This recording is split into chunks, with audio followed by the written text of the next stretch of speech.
Estamos viendo ahora sobre la capacidad y la personalidad en el juicio de amparo. Capacidad y personalidad en el juicio de amparo. Si ustedes leen la ley no habla de personalidad. El capítulo correspondiente habla de personería. Si ustedes ven el índice, por ejemplo, de su ley de amparo, dice capacidad y personería. Pero personalidad y personería es exactamente sinónimos y no tenemos mayores complicaciones, ¿no? La clase pasada empezamos a decir que había dos tipos de capacidad: la capacidad de goce y la capacidad de ejercicio.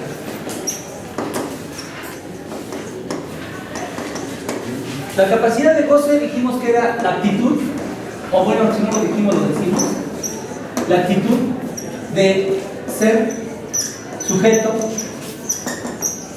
de derechos y obligaciones.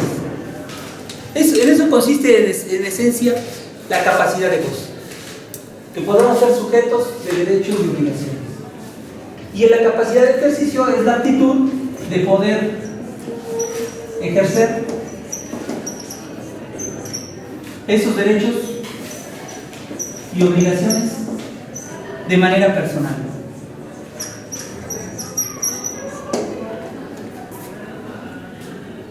Como ustedes saben, todos los individuos tenemos la capacidad de goce. Muchos dicen que a partir del nacimiento, otros dicen desde la preñez. Y es una discusión que no me quisiera meter en este asunto porque no es mi tema, ¿no? Mi tema es el juicio de amparo. Y al respecto podremos decir solamente que es el sujeto de derechos y obligaciones. Una de las variantes de la capacidad de gozo es la capacidad procesal. ¿Y en qué consiste? Bueno, pues está lo mismo que podríamos decir, es la actitud de poder ejercer esos derechos de manera personal en el proceso.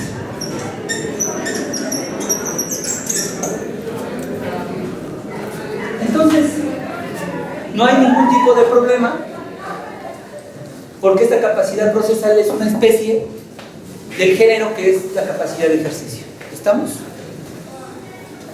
En materia de amparo, ¿quiénes tendrían esta capacidad de goce? Si ustedes leen el artículo 6 de la ley de amparo, dice que esta capacidad de goce la tienen, fíjense, artículo 6.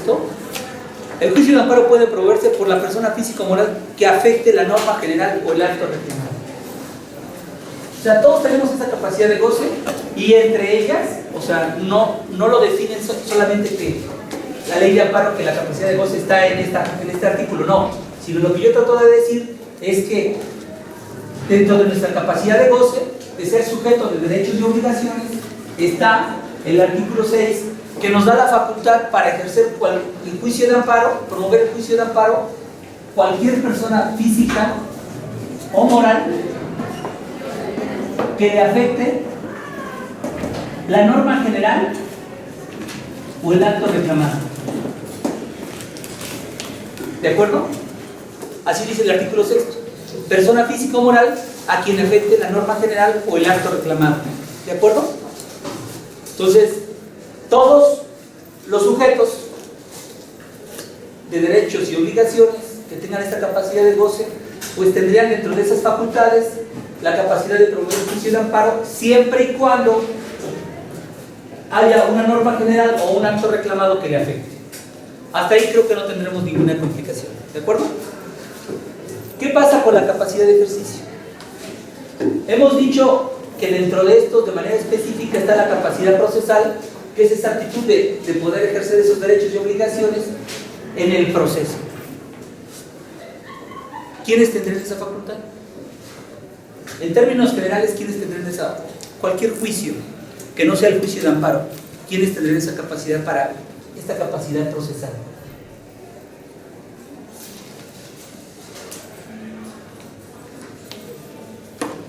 Un juicio civil, ¿quién lo podría promover?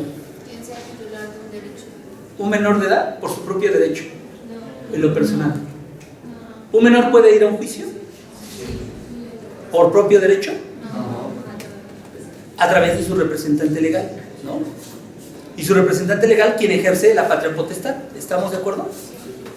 Pero en el juicio de amparo podría promover un menor de edad un juicio de amparo. ¿Qué piensan? ¿Sí o no? ¿Quién dijo no? ¿Usted? Entonces, ¿quién dijo no? ¿Quién arrojó la mano y aventó? ¿Quién arrojó la piedra? Aventó la piedra y escondió la mano. ¿Quién dice no? ¿Un menor de edad podría ir al juicio de amparo? ¿Por propio derecho? Fíjese lo que dice el artículo 8. ¿Qué dice el artículo 8? El menor de edad, persona con discapacidad o mayor sujeta de interdicción podrá pedir amparo por sí o por cualquier persona. Fíjense lo que dice, por sí. Entonces un menor de 2 años dice, yo quiero promover. Bueno, vamos a subirle la edad. Sí. 6 años. Pues si yo quiero promover el juicio de amparo, porque este acto violó mis garantías y mis derechos humanos, ¿lo podría hacer por sí? Pues el artículo 8 así lo dice, ¿no? ¿O no lo dice? Si ustedes advierten, esta capacidad procesal, que en todas las materias tendría que ser igual a que tendría la mayoría de edad, en la ley de amparo prevé la posibilidad de que aún los menores por sí puedan promover el juicio de amparo. Un niño de 6 años dice, yo quiero promover el juicio de amparo. ¿Lo podría hacer? ¿Tendría la capacidad para entender qué es el juicio de amparo? ¿Que le podía proceder o no? ¿Qué pasaría entonces ahí? Yo creo, salvo mejor opinión de ustedes, que el menor por sí mismo, vamos ahí, ya dijimos una persona de 6 años, digamos una persona de 14 años, ¿creen que podría decir, me violó mis garantías individuales? Sí. O mis garantías, perdón, o los derechos humanos? Sí. ¿Tendré esa capacidad de raciocinio y decir, tengo que promover el juicio de amparo? Yo digo que no. Ya ahorita la juventud, bueno, los niños están como muy revolucionados y hay personas que tienen mucha capacidad ya, siendo jóvenes. ¿Qué? Es muy subjetivo, ¿no? O sea, vamos ahorita a la secundaria, con esos chavos que están en segundo de secundaria, y le decimos, a ver, ¿quién de ustedes quiere promover el juicio de amparo?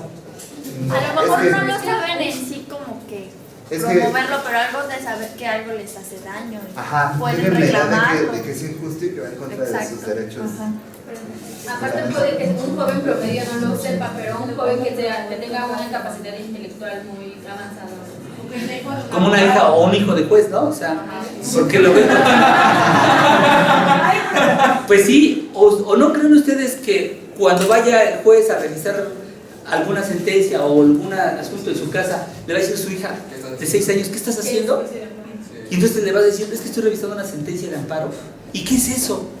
Y entonces le dice, bueno, mira, es que, y ya alguno le va a explicar a su hija, ¿ustedes creen que a los 14 años esta hija de un juez o magistrado podría tener noción de lo que es un juicio de amparo? Sí. Pero los demás. Fíjense cómo el artículo 8 dice, el menor de edad, persona con discapacidad, bueno, menor de edad, ahorita estamos en el menor de edad, podrá pedir el amparo por sí o por cualquier persona en su nombre. Lo común es que promueva al menor por sí, pero siempre detrás de una persona en su nombre. ¿Me explico? Déjenme decirles que aquí da la oportunidad de hacerlo por sí o por cualquier persona sin la intervención de su representante legítimo. ¿Quién es su representante legítimo del menor? Por regla general, los que ejercen la patria potestad, que podrían ser los padres o podrían ser los abuelos o cualquiera que pudiera ejercer la patria potestad, ¿no? De acuerdo a lo que establece el Código Civil. No cualquiera, sino de acuerdo a lo que establece el Código Civil. ¿De acuerdo? Y entonces tenemos que la ley de amparo, como que esta capacidad procesal la amplía aún a los menores y lo pueden hacer por sí o a través de cualquier persona. Como el caso del artículo 8 es muy diferente al caso del artículo 6. ¿Por qué es la diferencia en el artículo 6? Porque dice aquí el juicio de amparo puede promoverse por persona física o moral a quien afecte la norma, el acto reclamado.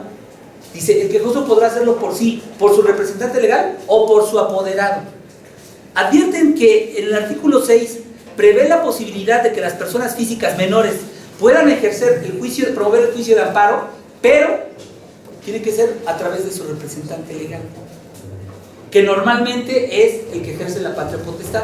Pero el artículo 8 está excluyendo a este representante legal. ¿Sí me explico? Porque dice, por cualquier persona sin la intervención de su legítimo representante cuando éste no se haya ausente, y bueno, da las posibilidades que a esto se refiere. Entonces, en concreto yo les puedo decir que mientras en todos los procesos la capacidad procesal está restringida a los mayores de 18 años, en la ley de amparo está ampliada aún a los menores de edad, quien los pueden ejercer por sí o a través de cualquier persona. ¿Me explico?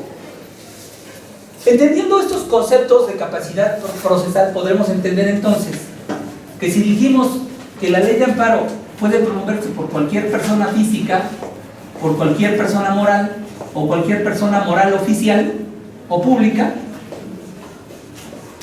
ya sabemos los requisitos de la persona moral o pública: que afecte su patrimonio y que provenga de unas relaciones de igualdad. ¿De acuerdo? Esas son las dos características de este.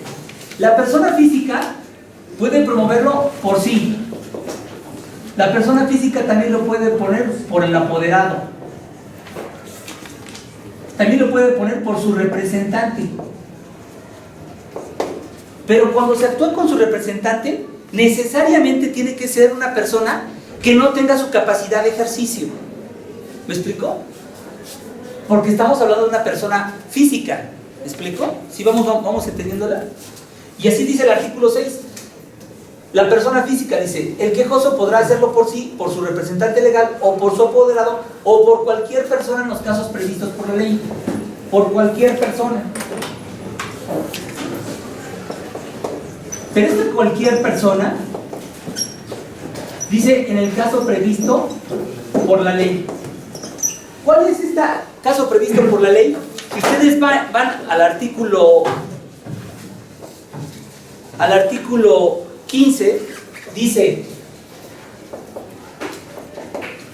cuando se trate de actos que importen peligro de la privación de la vida, ataques a la libertad personal, fuera de procedimiento, incomunicados, deportación, expulsión o proscripción, o destierro o extradición, desaparición forzada de personas, o alguno de los prohibidos por el artículo 22, así como la incorporación forzosa al Ejército, Armada o Fuerza Aérea Nacionales, y el agraviado se encuentre imposibilitado para promover el amparo, podrá hacerlo cualquier persona en su nombre, aunque sea menor de edad. Entonces, el caso previsto por cualquier persona es el caso previsto en el artículo 15. Esto significa que si de repente ustedes tienen un familiar, amigo o persona a quienes ustedes van a asesorar y les informan que ella estaba en su domicilio, salió a la calle, llegaron unas personas que se dijeron que eran policías y se lo llevaron, no dieron ninguna razón, pues estamos pensando que si no le dieron alguna razón, hay un ataque a la libertad personal fuera de procedimiento. Deben diferenciar los ataques a la libertad personal fuera de procedimiento con los ataques a la libertad personal dentro de un procedimiento. Un arresto siempre está dentro de un procedimiento. ¿Por qué? Porque un arresto siempre es una medida de apremio que utilizó el juez para doblegar la rebeldía de la persona. Y entonces lo que hace es decir: te apercibo que cumplas con esta orden judicial, apercibido que de no hacerlo, entonces te voy a poner un arresto. Y la persona incumple con esa obligación judicial. Luego entonces el juez decreta el arresto, van unos policías y lo agarran a esta persona, está afectando su libertad personal, pero no es fuera del procedimiento, está dentro de un procedimiento. ¿Me explico? Pero no siempre es así. ¿Por qué? Imagínense, dicen que en una ocasión confundieron a una persona con un delincuente y creyendo que era el delincuente lo agarraron y se lo llevaron. Ahí están afectando a su libertad personal, sí, pero como dijeron los policías que era porque era infraganti, y infraganti es en el momento que está cometiendo el delito o durante su huida, en ese momento cuando la agarran están atacando a su libertad personal, pero es fuera de procedimiento. porque apenas están iniciando el procedimiento, van a hacer la averiguación correspondiente. Entonces, cuando uno, familiar, amigo o persona que ustedes quieren asesorar, estén en estas circunstancias de las hipótesis previstas en el artículo 15, ustedes son cualquier persona y pueden promover el juicio de amparo en su nombre, pero nada más en esos casos previstos en el artículo 15, no en ningún otro caso, porque en los otros casos es por sí, por apoderado o por representante. Cuando estoy diciendo que como se trata de una persona moral, ustedes me van a decir que es contradictorio. Usted nos dijo que el apoderado legal no es apoderado legal, sino es apoderado voluntario, y el representante sí es representante legal, porque la representación le dimana de la ley. ¿Cuándo una persona física la representación le va a dimanar de la ley?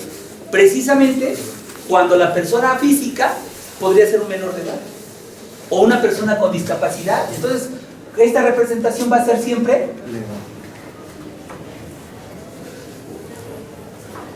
por un menor de edad, por una persona con discapacidad, o bien que se encuentre en estado de interdicción. Ustedes saben que el estado de interdicción es un procedimiento previsto en el Código Civil, está el Código de Procedimientos Civiles, en donde se establece por vía de jurisdicción voluntaria, después del análisis médico de dos personas, de personas que ya perdieron sus facultades mentales y no pueden regirse por sus propios medios. Entonces, la representación va a ser por menor de edad, por discapacidad o por estado de interdicción. En estos supuestos, cuando no es apoderado, cuando no es por sí, sino personalidad o por representante, tendría que acreditar la personalidad. ¿Me explico? Es diferente la capacidad con la personalidad, ¿no? Defínanme qué es la personalidad.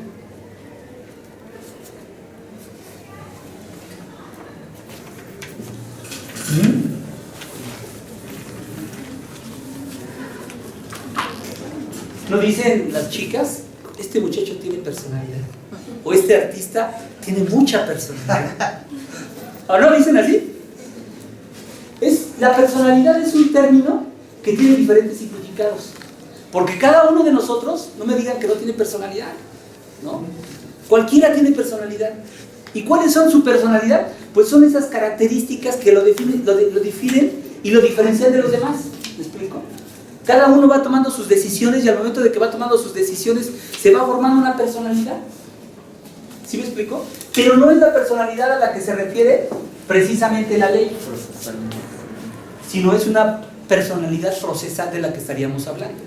Y entonces, ¿cómo podríamos definir a la personalidad de manera procesal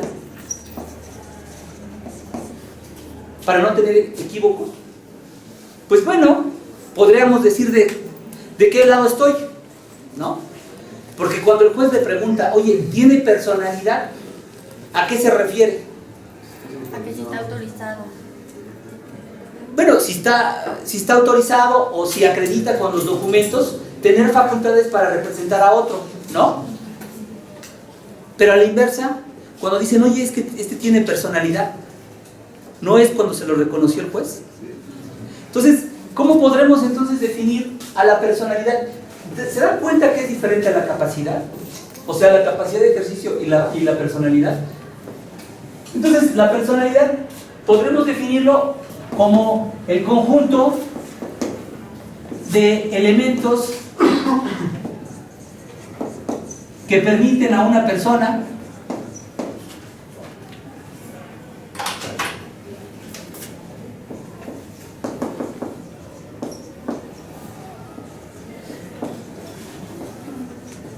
para comparecer en juicio a nombre de otro.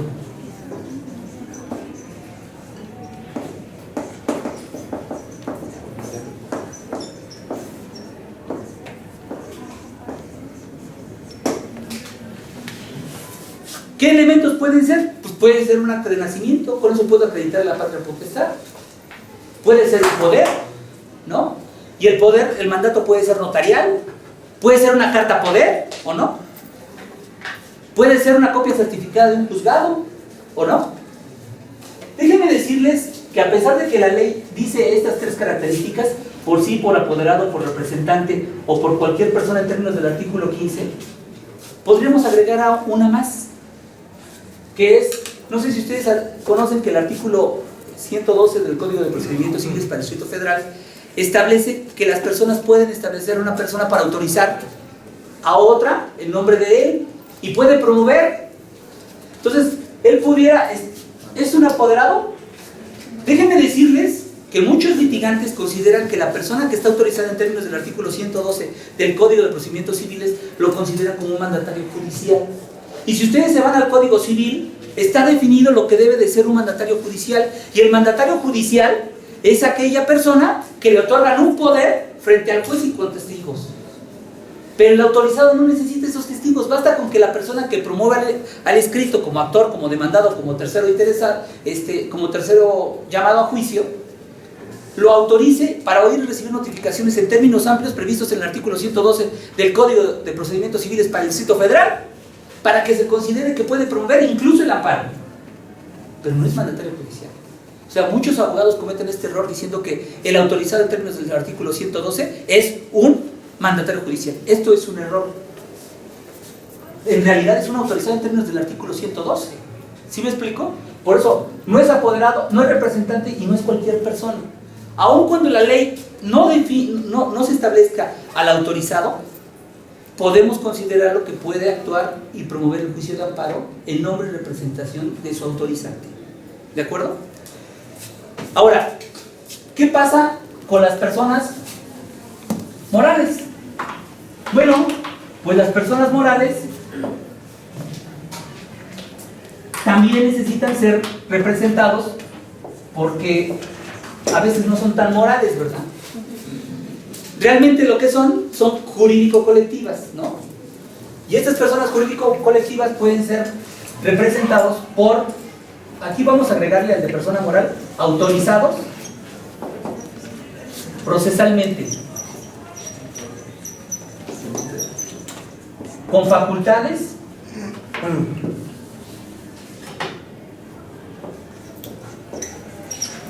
para promover en defensa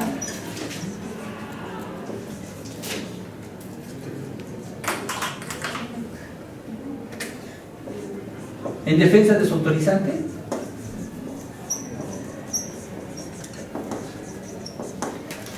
ahora, con facultades para promover en defensa de su autorizante, pero esta representación le dimana del artículo procesal. ¿Sí me explico? Entonces, nosotros debemos estar atentos. Si el Código Procesal me da facultades para promover cualquier medio de defensa a favor de mi autorizado, para que entonces yo pueda promover el juicio de amparo. ¿De acuerdo? Ahora, la persona moral.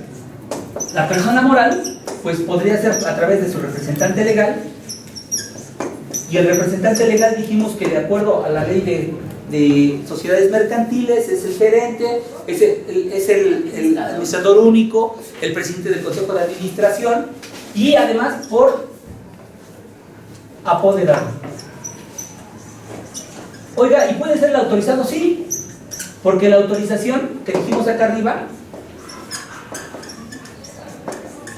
no solamente está limitado para las personas físicas. ¿Estamos de acuerdo? Entonces, en conclusión, una persona puede promover la demanda de amparo por sí, una persona física por sí, por apoderado, por representante o por cualquier persona, solamente en los casos previstos por el artículo 15, ¿de acuerdo? O bien por un autorizado procesalmente, ¿estamos de acuerdo? Cuando sea una persona jurídico colectiva, puede promover el amparo a través del representante, el apoderado o el autorizado. Y las personas morales, oficiales o públicas, tendría que ser promovido el amparo a través de el servidor público establecido en la ley respectiva o acuerdo general, por una unidad administrativa que establezca precisamente esa cuestión, o por cualquier funcionario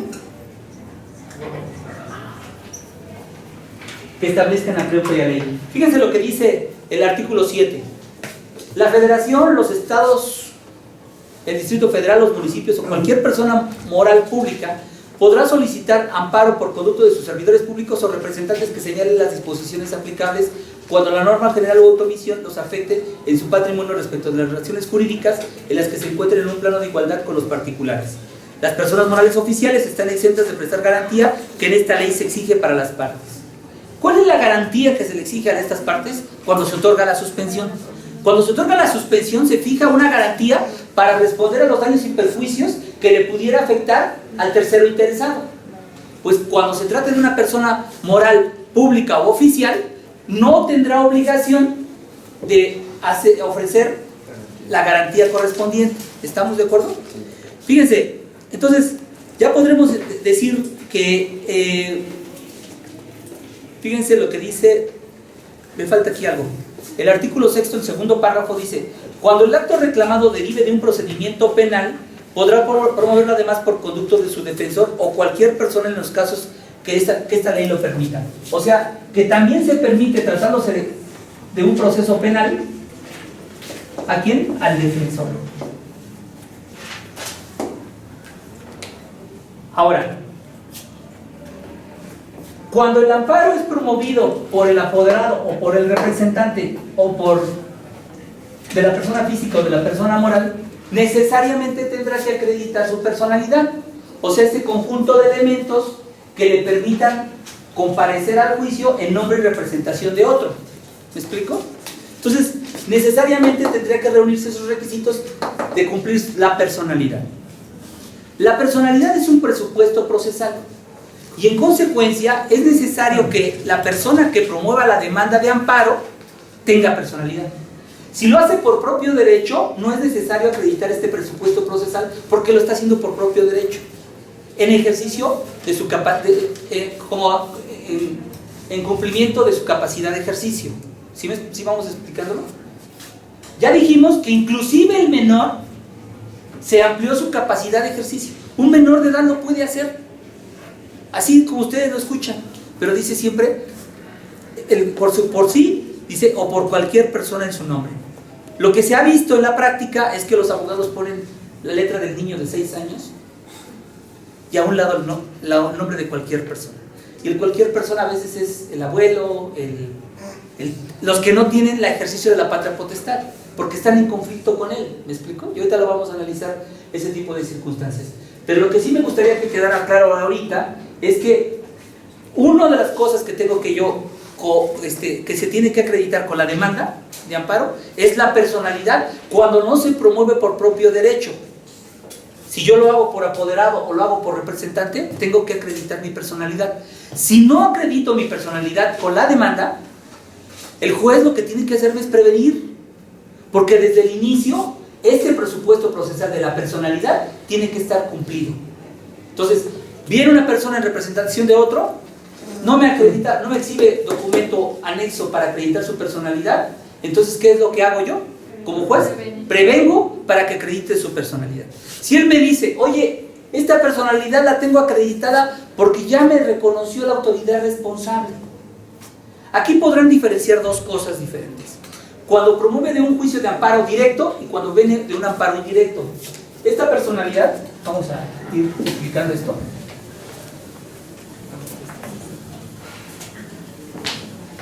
Esta personalidad de apoderado y representante,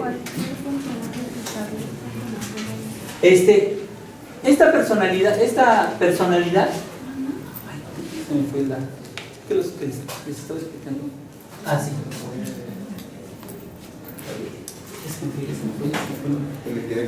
Ah, sí, tiene razón. Es diferente la personalidad en el amparo directo que en el amparo indirecto. ¿Por qué? Porque ustedes saben que el amparo directo se presenta ante la autoridad responsable y en el amparo indirecto se presenta ante juez de distrito. La autoridad responsable fue la que conoció todo el acto. Y al conocer el acto, tiene todas las actuaciones para poder determinar si la persona que promovió el amparo tiene o no personalidad. Cuando la autoridad responsable brinda el informe justificado, tiene que remitir las constancias y en las constancias se podrá determinar que el apoderado o el representante tiene la personalidad. Pero recuerden que ante el juez de distrito, lo único que presenta el quejoso es la pura demanda.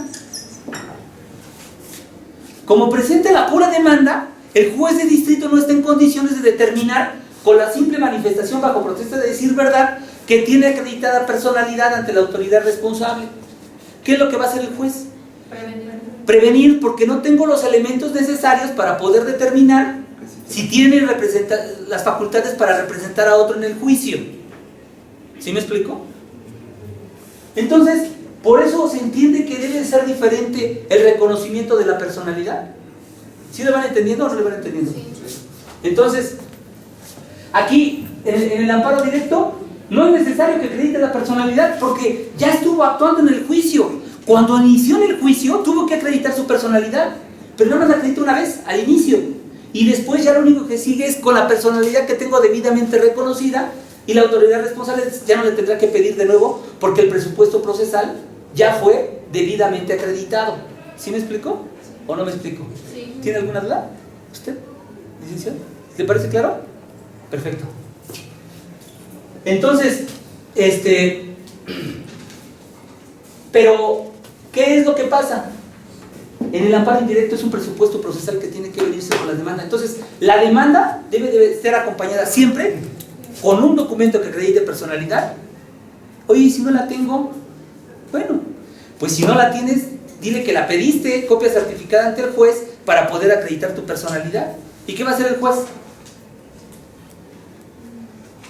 Solicitar al... No, lo va a prevenir. ¿Para qué? Para que acredite la personalidad. No es facultad del juez ir a pedirle la personalidad. Es un presupuesto procesal que deberá reunir el quejoso. ¿Sí le van entendiendo o no le van entendiendo? Ok. Entonces, creo que ya... Ahora, ¿qué pasa en materia penal? Con el defensor, fíjense, esta es una cosa diferente con relación a la materia penal. El defensor solamente tiene que decir, bajo proceso, decir verdad, que tiene reconocida la personalidad como defensor. Y aquí, solamente en este caso, la autoridad, el juez de distrito, tiene que darle trámite a la demanda de amparo. ¿Por qué? Pues el bien tutelado es la libertad, un bien jurídico muy apreciado. Y si él dijo bajo protesta de decir verdad, pero tiene que decir bajo protesta de decir verdad, que la tiene reconocida y que es el defensor, entonces el juez le admite la demanda, pero si de las constancias advierte que no lo es, primero le pone una multa, porque dijo bajo protesta de decir verdad y no era verdad. Y segundo, todas las notificaciones se lo va a hacer al propio quejoso hasta que él designe a una persona que lo haga en su representación. ¿De acuerdo? ¿Sí van entendiendo esto? Sí. Ok. Entonces, vámonos al artículo 8, porque el artículo 8 establece con relación a los menores un caso muy especial.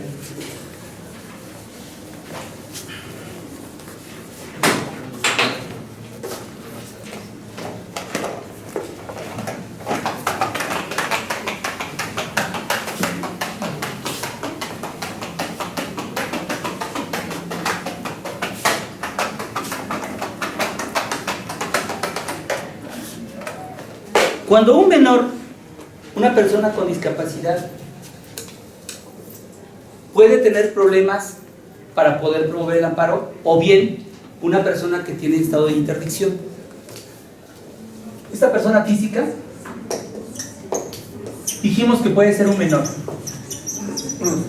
una persona con discapacidad, o bien en estado de interdicción.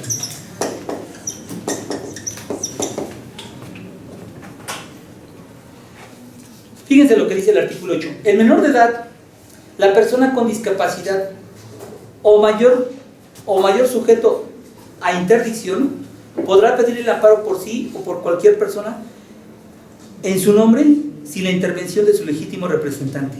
¿Por qué una persona con discapacidad podría tener que hacerlo por su representante? Porque podría estar en interdicción. No, porque sería estar en interdicción. Ah. ¿Por qué ponen la diferencia legislador? ¿Sí me explicó o no me explicó?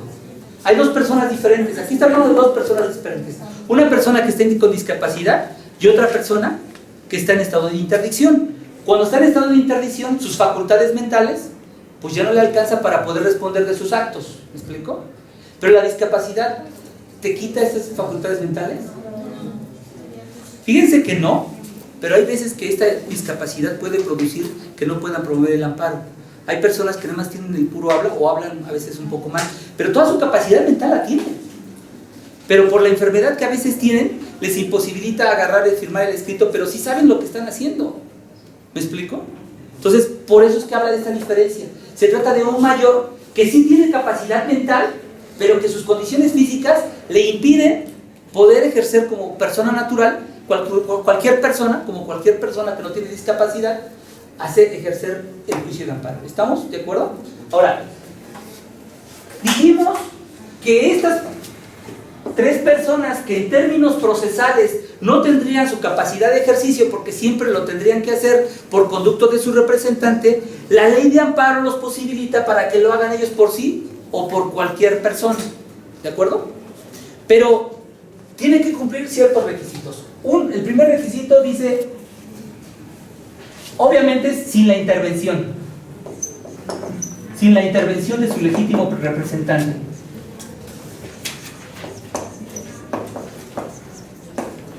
¿Por qué sin la intervención de su legítimo representante?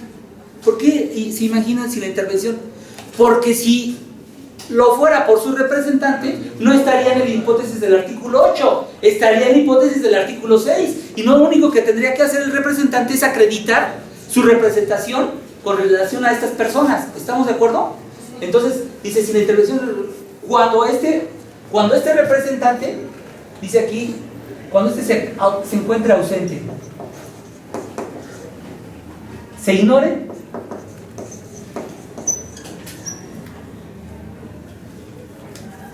o esté impedido o se negara a promoverlo.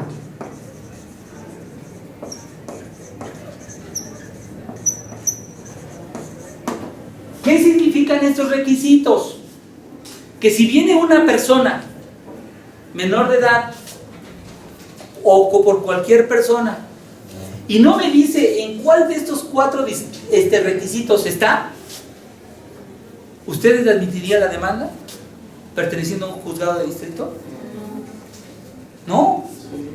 ¿Por qué? Porque tiene que estar ausente, se ignore o esté impedido o se negara a promoverlo. Así que si yo quiero promover una demanda de amparo por un menor, por una persona de discapacidad o con un estado de interdicción y no soy el representante, como cualquier persona lo puedo hacer, pero tengo que decir que está en algunos de estos impuestos. ¿Sabes qué? Lo ignoro. En una ocasión de repente estaba yo por mi casa y estaba un niño, bueno, no fui yo, fue una persona, una persona que trabaja conmigo, dice que estaba lavando el carro y que de repente dijo, le llegó uno y dice, ¿cómo te llamas? Mateo. Un niño de 5 años o 4 años. ¿Y dónde vives? No, pues, lejos de aquí. Y volteaba para un lado la persona esta que yo les digo, y volteaba para el otro, en la calle, solo el niño. En toda la calle, de un lado, del otro, nada. Ay, pues quédate aquí. A veces se ignora, ¿me explico? Ya después ahí estuvo indagando, buscando a este niño, pues qué podía hacer con él, ¿no? O sea, tendría que haber un representante. Y bueno, dando la vuelta a la esquina estaba un semáforo y ahí estaba la abuelita vendiendo dulces, ¿no? Este niño se recorrió toda la calle y se le hizo fácil venirse por la otra. Y entonces ya se lo llevan y dice, sí, es un niño, sí, ay, Mateo, ¿por qué no te vas? ¿Quién sabe qué? O sea, sí, era la abuelita. ¿Me explico? Pero puede suceder que a veces se ignore. ¿Sí estamos de acuerdo? Entonces, esté ausente, se ignore, se encuentre impedido o se negare a promoverlo. Hubo un asunto en donde una persona fue declarada en estado de interdicción y llegó su chofer para promover el amparo porque dijo que su tutor se estaba lesionando sus intereses económicos, le estaba robando su dinero. Y entonces aquí dice, y se negó a promoverlo. Por eso es que promueve el amparo. Y fíjense lo que dice aquí. El órgano jurisdiccional, sin perjuicio de dictar las providencias que sean urgentes, le nombrará un representante especial. Cuando estamos en estos supuestos, lo que hace el juez de distrito es nombrarle un representante especial. Este representante especial, de preferencia, debe ser un familiar. Pero si no sabemos quién es su familiar, o si el familiar, como dice la ley aquí, le nombraron un representante especial para que le entregue el juicio, debiendo preferir a un familiar cercano, salvo cuando haya conflicto de intereses o motivo que justifique la designación de una persona diversa. A menos que haya conflicto de intereses o conflicto de intereses. Y si hay conflicto de intereses, ¿quién podría ser el representante especial? ¿Quién podrá ser el representante especial? El representante especial tendrá que ser designado por el juez, pero tendrá que justificar diciendo por qué lo hizo por persona diversa. ¿Sabes qué? No conozco otro familiar. ¿Ustedes creen que los jueces de distrito saben quiénes son los familiares de todos los niños o todas las personas discapacitadas o de todas las personas que están en estado de interdicción? Por supuesto que no. Si en la propia demanda no dice quién es la persona que fue familiar quien puede ejercer la patria potestad, normalmente cualquier persona dice, pues yo soy su familiar, por si me quieres designar. ¿Sí me explico? Y entonces, ¿qué es lo que hacemos nosotros, los jueces de distrito? Pues bueno, si se trata de un familiar y está en la misma demanda, pues ahí lo señalamos. Pero si no está, lo que hacemos es girar un oficio para que Defensoría Pública del Poder Judicial de la Federación designe a un abogado que está en la Defensoría Pública para que sea el representante especial. ¿De acuerdo? Dice, si el menor hubiera cumplido 14 años, podrá hacer la designación de su representante del escrito de demanda. O sea, le da la facultad que si el menor, dice, cuando el menor hubiera cumplido 14, que sea mayor o igual, está mal esto. Cuando el menor sea mayor o igual de 14 años, tiene oportunidad de que él mismo en la demanda designe a su representante especial. ¿De acuerdo? Ahora, fíjense lo que dice aquí el artículo 9, dice: las autoridades responsables podrán ser representados o sustituidas por los trámites en el juicio en los términos de las disposiciones legales, reglamentarias y aplicables. En todo caso, podrá por medio de oficio acreditar delegados que concurran en la audiencia. Una facultad de las autoridades responsables, de las personas morales oficiales, es que pueden designar delegados.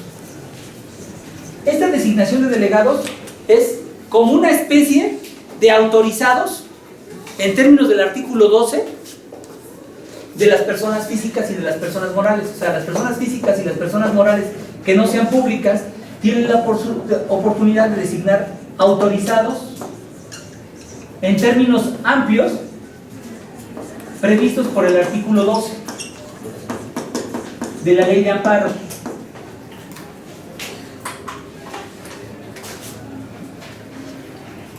Artículo 12 de la Ley de Amparo. Este autorizado, una vez que lo designa el quejoso, puede promover cualquier promoción durante el juicio, inclusive recurso, porque actúa como si fuera un apoderado. Como si fuera un apoderado, pero no es apoderado. Es una figura completamente diferente. ¿Estamos de acuerdo?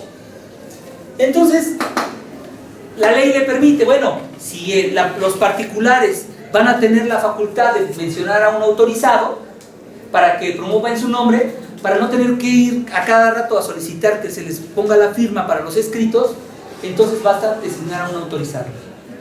Entonces, un autorizado en términos amplios del artículo 12 y el artículo 9 prevé para el caso de las personas morales públicas o oficiales. ¿Estamos de acuerdo? Ahora, estas personas, estos autorizados, si se trata de juicios de carácter civil, mercantil, dice el artículo 12,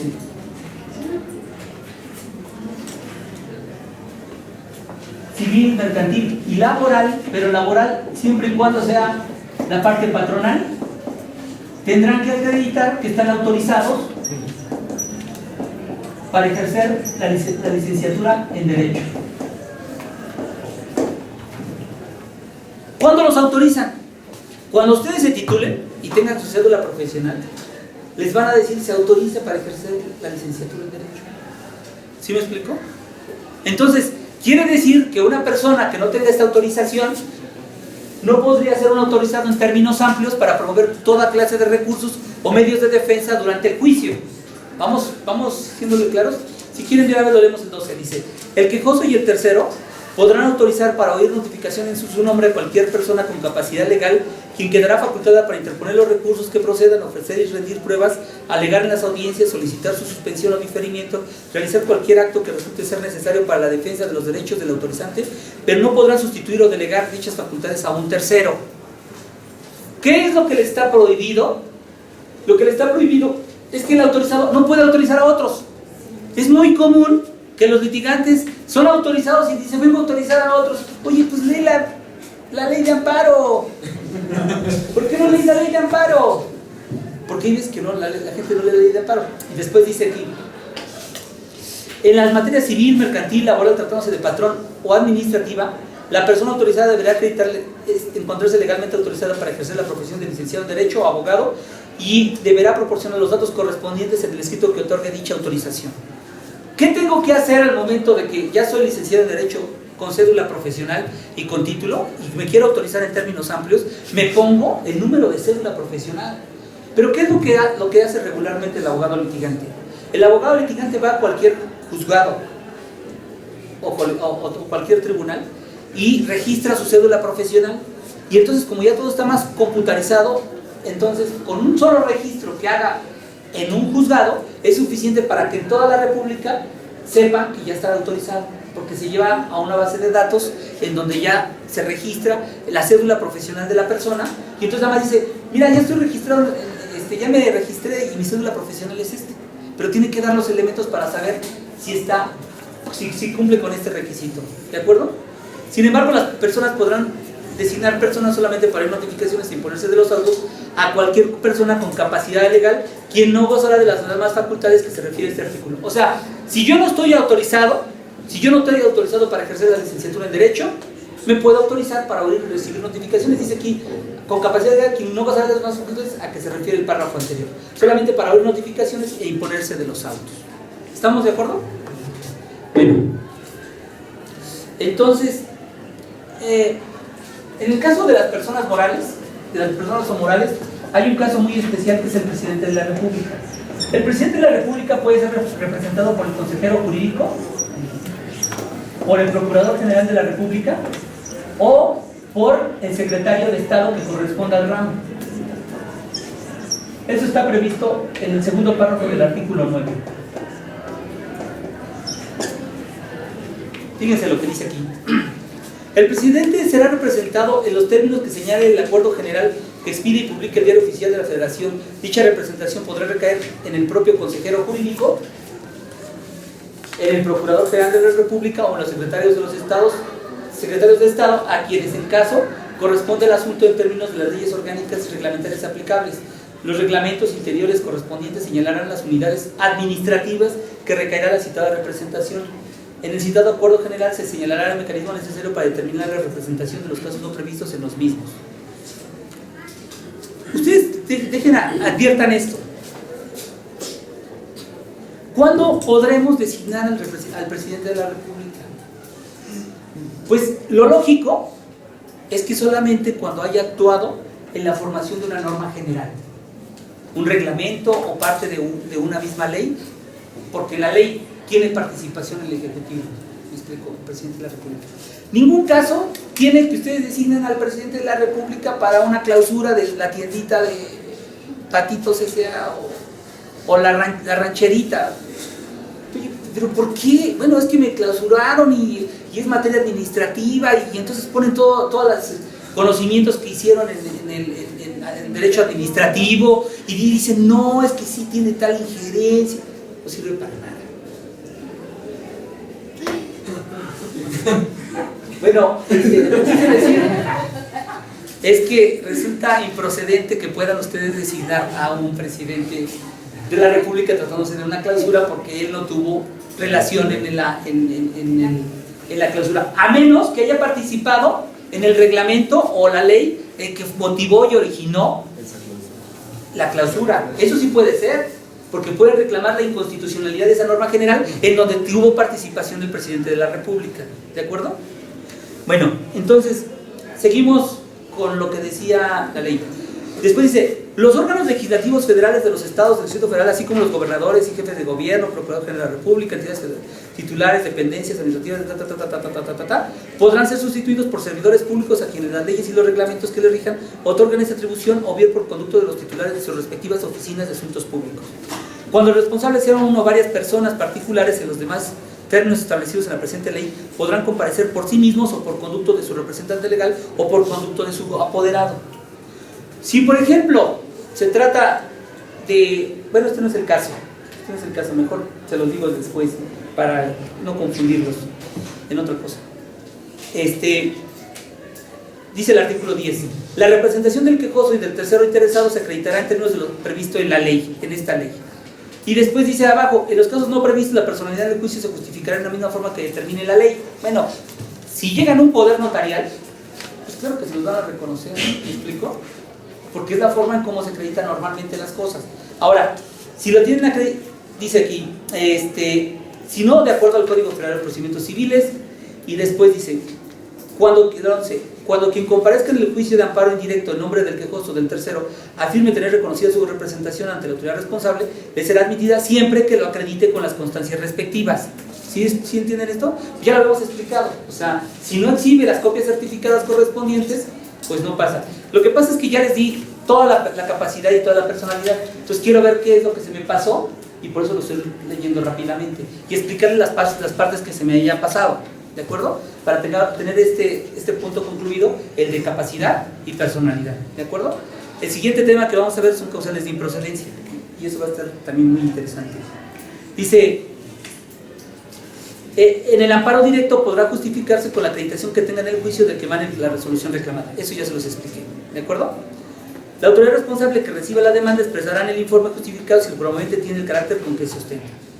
Y después el 12, ya lo leímos, hablan sobre los autorizados, y después el 13, cuando la demanda se promueva por dos o más quejosos con un interés común, deberán designar representante común. O sea, si los quejosos son más de uno, tienen que tener un representante común. Déjenme decirles que hay una figura muy interesante en este artículo 13, que habla de la concentración de los juicios. ¿Y de qué se trata esto de la concentración de los juicios? Bueno, hay veces que, imagínense, se dio con la ley del ISSSTE. Ustedes saben qué es lo que pasó, ¿no? Lo que pasó es que los años para poderse jubilar, de acuerdo a la ley del ISSSTE, era muy baja. ¿Y qué es lo que iba a ocasionar? Que al rato no alcanzara el presupuesto público para poder pagar a todos los que se iban a ir jubilando. Porque con gente muy joven, que había ingresado muy joven, se iban a jubilar muy joven. Y entonces, a pesar de que tenía todas sus capacidades para seguir produciendo bienes y servicios para la sociedad, pues de acuerdo a la ley se tenían que jubilar. Y si le iban a pagar como jubilado, pues mejor prefería irse como jubilado y buscar otro trabajo más para poder elevar su ingreso. Entonces, viene una reforma por parte del presidente Calderón, en donde modifica la ley del ISSSTE y se incrementa el número de la edad sobre la que se pueden jubilar las personas. ¿Y qué es lo que pasó? ¿Qué cree que pasó, licenciado Raúl? Pues cuando se modificó la ley, no sé, muchas personas se ampararon ante esa ley y se tuvo que designar. Déjeme decirle que lo que hubo ahí es que hubo una tal cantidad. Pues imagínense, el ISSSTE tiene servidores públicos en toda la República. ¿Cuántos fueron lesionados con esa reforma? Muchísimos. ¿Qué pasó? Pues todos promovieron su demanda de amparo contra esta reforma. Y por supuesto que los juzgados, se aumentó el incremento de juicios de amparo tremendos en toda la República. Y todos estaban reclamando lo mismo, la reforma a la ley del ISSSTE. ¿Tendría caso poder saturar a todos los juzgados de toda la República por todas las demandas de amparo? No. Lo que hizo el Consejo de la Judicatura Federal ante este problema es poner a 2 juzgados auxiliares con una plantilla súper grande para tratar de recabar y juntar a todas las demandas para resolverlas en bloque. Y eso es lo que hizo el artículo 13. O sea, ante esta situación es lo que hizo. Cuando dos o más quejosos reclamen y aduzcan sobre un mismo acto o omisión ser titulares de un interés legítimo o bien en este mismo carácter, dice, a ver, leo desde el 13. Cuando la demanda se promueva por dos o más quejosos con un interés común, deberán designar entre ellos un representante. O en su defecto lo hará el órgano jurisdiccional en el primer auto, sin perjuicio de lo que la parte respectiva lo sustituya por otro. Los terceros interesados podrán nombrar representante común. Aquí se me pasaba algo. Si no, antes de la nueva ley, cuando no señalaban representante común, el juez les prevenía y decía, promueves a uno o yo lo voy a designar. Aquí es automático. No designa representante común, entonces el juez de distrito lo designa en su nombre. Dice, cuando dos o más quejosos reclamen y aduzcan sobre un mismo acto u omisión ser titulares de un interés legítimo o bien que en el mismo carácter tendrán actos o omisiones distintos pero con perjuicios análogos provenientes de la misma autoridad y se tramiten en órganos jurisdiccionales distintos, cualquiera de las partes podrá solicitar al Consejo de la Judicatura que determine la concentración de todos los procedimientos ante un mismo órgano jurisdiccional. La experiencia que sirvió sobre el amparo del ISSSTE, en donde concentraron todas las demandas a los juzgados auxiliar, primero y segundo auxiliar del Distrito Federal, sirvió esta experiencia para tratar en ese momento de concentrar esa clase de juicios. Y dice, concentración ante un mismo órgano del Poder Judicial, según corresponda, recibida la solicitud del Consejo, en atención al interés social y al orden público, resolverá lo conducente y dictará las providencias que resulten necesarias. Las providencias que resulten necesarias puede ser que un juzgado auxiliar se encargue de todo el volumen de demandas de amparo como lo hizo con la ley del ISSSTE. Déjenme decirles que después vino otra reforma, la reforma educativa. Los profesores hicieron su demanda de amparo y todas las demandas de amparo se concentraron también en otros juzgados auxiliares para tener el trámite normal. Todos los juzgados tienen el trámite normal y solamente unos concentran todos porque los conceptos de violación no van a variar. ¿Me explico? O sea, es para tratar de hacer más expedita la justicia. ¿De acuerdo?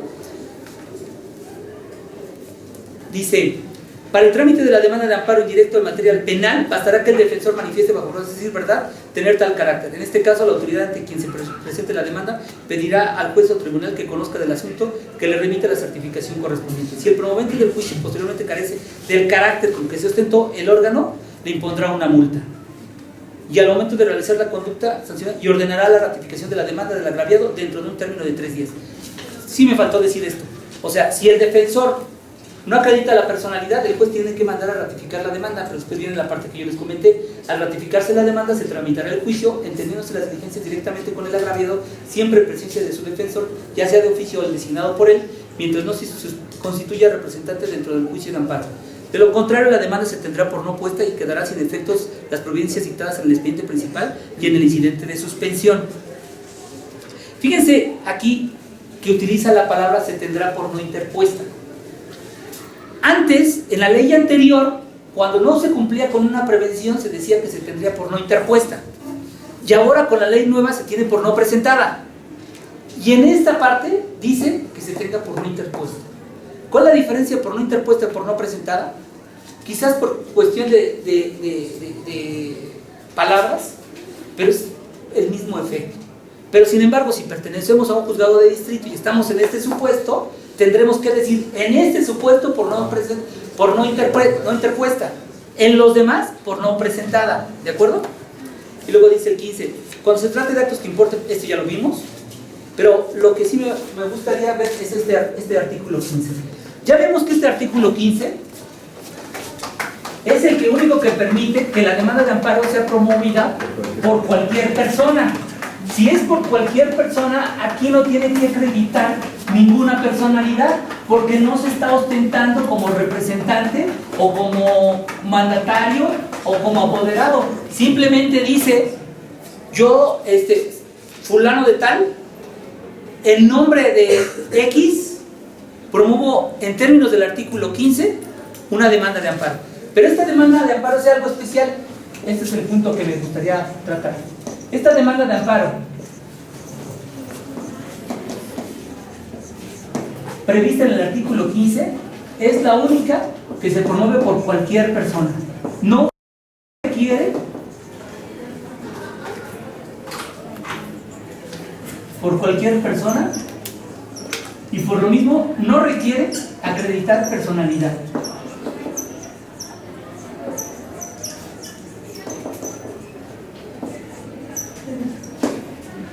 ¿De acuerdo? En todos los demás, cuando actúan en representación de otro, tienen que acreditar personalidad. Pero aquí no. Pero tienen que ser en los supuestos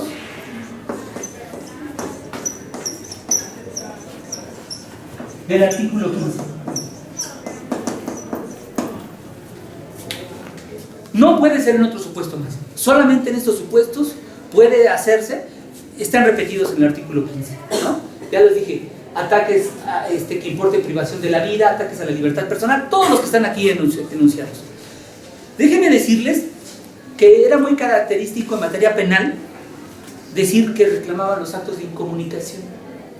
¿Qué significa con un estado de incomunicación? Agarran a una persona, policías, lo incomunican para que no esté en contacto con nadie, con el arraigo, y después pueden determinar, sacar todos los elementos que necesitan para integrar su averiguación previa, pero esa persona está incomunicada.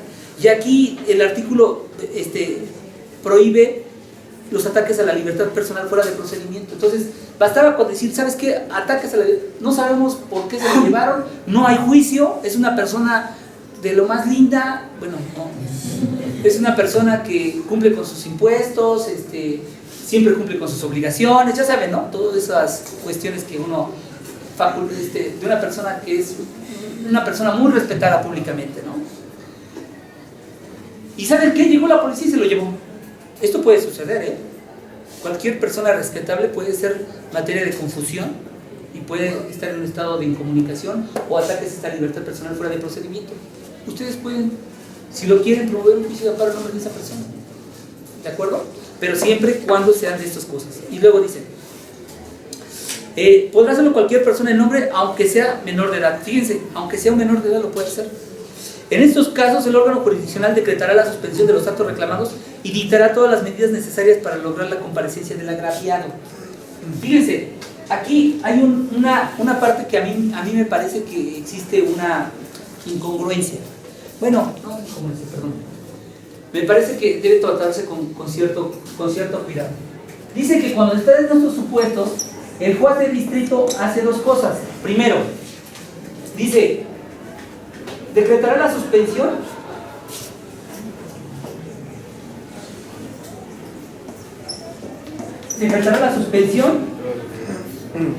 y dice aquí, y dictará todas las medidas necesarias,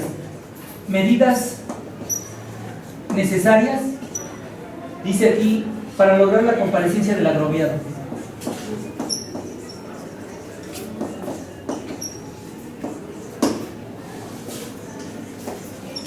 Normalmente los amparos penales, donde alegaban que efectivamente había sido atacado por en su libertad personal, decían, y lo pusieron en un separo que está en tal lugar. Una de las medidas que tenía que decretar el juez es que el actuario se constituyera en esos separos y lograra su inmediata libertad. Y entonces cuando llegaba con la suspensión el actuario a cumplir la medida que había decretado para hacer comparecer el agraviado, diciéndolo, ¿qué? No está incomunicado, no, mire, pásenlo, ahí está, puede hablar con él. O, incomunicado, a ver, pásale, siéntese aquí. Y después, entonces hay veces que entonces iba el actuario y entonces cuando lo pasaban a buscar a la persona, pues no lo encontraba y entonces decretaba que no había la persona, que no estaba en ese lugar. Bueno, entonces seguimos. Una vez lograda la comparecencia, se requerirá al agraviado para que en el término de 3 días ratifique la demanda de amparo, y si ésta la ratifica por sí o por medio de su representante, se tramitará el juicio. Fíjense lo que dice aquí. Una vez lograda la comparecencia, se requerirá al agraviado. Esto pasa muy seguido con relación a los arrestos ejecutados en materia civil.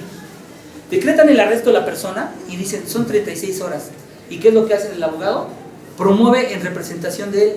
El juez decreta la suspensión de plano y dice, ¿sabes qué? Dale inmediata libertad. ¿Por qué? Porque si lo deja las 36 horas, ¿de qué le va a servir el amparo? Entonces, por eso lo que hace como lo que hace, no está en este supuesto del artículo 15, pero sí se promueve la demanda de amparo contra el arresto, el juez decreta que la ratifique. Entonces ya saben que lo llevan a un lugar del Distrito Federal, le dicen el Torito, van y ahí está la persona. Oye, ¿tú es fulano? Sí. ¿La ratificas? Sí. Ah, perfecto. Oye, ¿la ratificas o tienes 3 días para hacerlo? Bueno, lo voy a pensar. Ah, bueno, pero entonces, como aquí el juez decretó la libertad por el arresto, es por la libertad, por este arresto, sí. Ah, perfecto, pues va para afuera. Y va en el juicio a demostrar que ese arresto fue inconstitucional. Y si es inconstitucional, ese arresto se queda sin efecto. Oye, y las 1, 2, 3 horas que estuvo ahí, pues ya son actos de imposible reparación. ¿Cómo le podemos devolver la libertad de 3 horas a una persona? ¿Sí me explicó?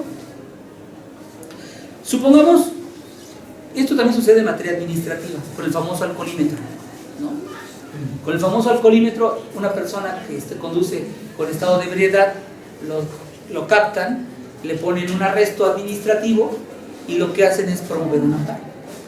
Y promueven el amparo, y normalmente el amparo, cuando lo mandan a ratificar, pues nadie quiere ser exhibido. Ahorita me acordé de una persona que sí fue exhibida, publica un político, no quiero decir más detalles, y entonces resulta ser que inmediatamente lo liberaron, ¿no? Muchas de estas demandas no las ratifican, ¿me explico? Pero pues ya para qué la ratifican si ya están libres, y cuando ya los mandan a comparecer ya no tienen pues el aliento alcohólico, ¿no? O como le llamen. Pero bueno, dice, en esos casos el órgano de amparo decretará la suspensión.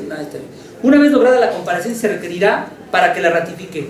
Si la ratifica por sí o por medio de su representante, se tramitará el juicio, y en caso contrario la tendrá por no presentada y quedará sin defensa de las providencias dictadas.